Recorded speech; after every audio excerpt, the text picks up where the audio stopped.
Bonsoir à tous. Alors, je m'appelle Serge Lecléo, je suis membre de l'Union syndicale solidaire et je représente cette organisation syndicale au sein du Conseil économique, social et environnemental. Je fais partie du groupe Alternative sociale et écologique qui est constitué de la FSU, de la Confédération paysanne et de Solidaire.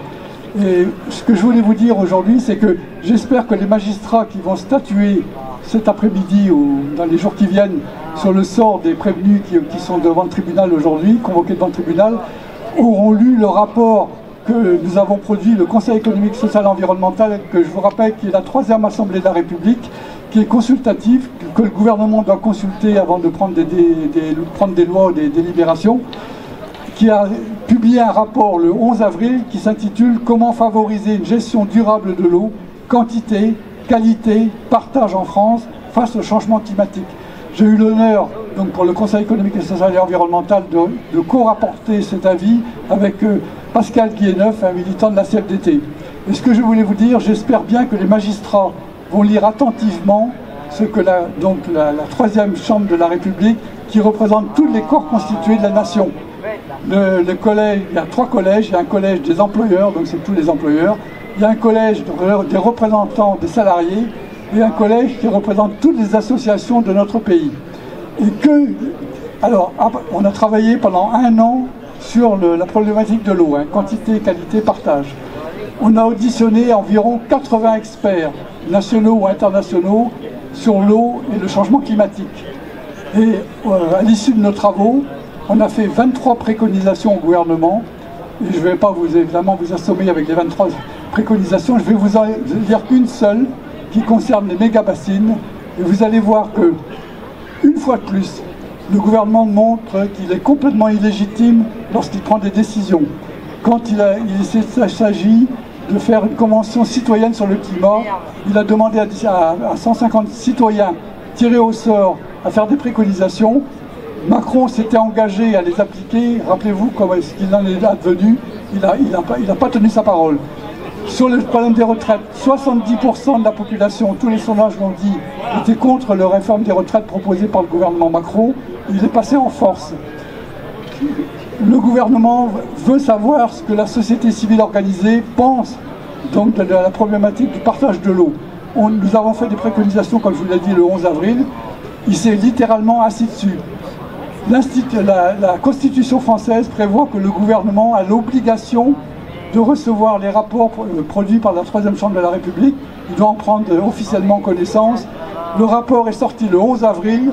Nous sommes en septembre. Ni le ministre de l'Agriculture, Marc Fesneau, ni le ministre de l'Environnement et des Territoires, Christophe Béchu, ont daigné donc nous recevoir. Donc pour l'instant, ils refusent de nous recevoir. Et même pire que ça, quand ils ont su que les préconisations que le Conseil économique et social allait faire sur l'eau, quand ils ont su que ça n'allait pas dans le sens que la FNSEA voulait, ils ont précipité leur plan eau, qui a été écrit évidemment par la FNSEA. C'est un plan absolument insipide, il n'y a absolument rien sur le partage de l'eau de pertinent, il n'y a rien sur la qualité de l'eau, il n'y a rien sur la manière de sortir de l'agriculture productiviste industrielle qui nous amène dans le mur, rien sur la dégradation de la qualité de l'eau qui est absolument incroyable dans notre pays, avec l'utilisation massive des pesticides, des plans éco-phyto qui ne sont pas respectés.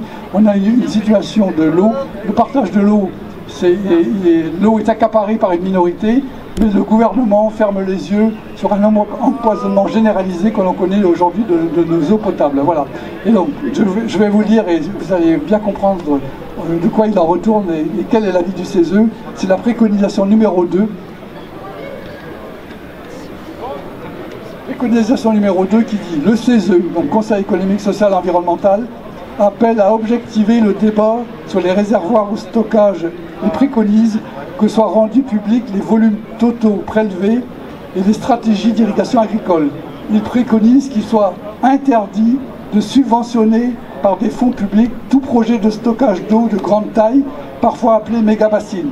Je répète, donc le CESE préconise qu'il soit interdit, j'espère que les magistrats vont l'entendre, de subventionner par des fonds publics tout projet de stockage d'eau de grande taille, parfois appelé mégamacine, alimenté par pompage dans la nappe phréatique, qui permettent un accaparement de la ressource en eau et entraînent une dégradation de l'environnement, de la biodiversité et un risque pour la santé humaine.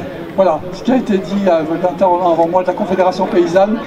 Nous l'avons largement entendu, et ce qu'il faut que vous sachiez, c'est que, à part la FNSEA, qui a été complètement marginalisée dans le Conseil économique et social, les médias ne l'ont pas relayé. C'est pour ça que je me suis permis d'intervenir, pour vous faire savoir qu'il y a une majorité de la société civile organisée de notre pays qui a voté à 77% le rapport que j'ai eu l'honneur de co-rapporter et qui a mis en minorité la FNSEA.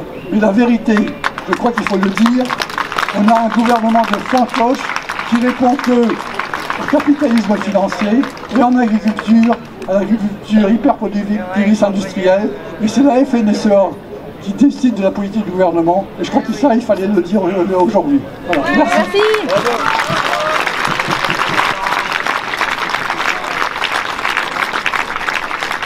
Merci.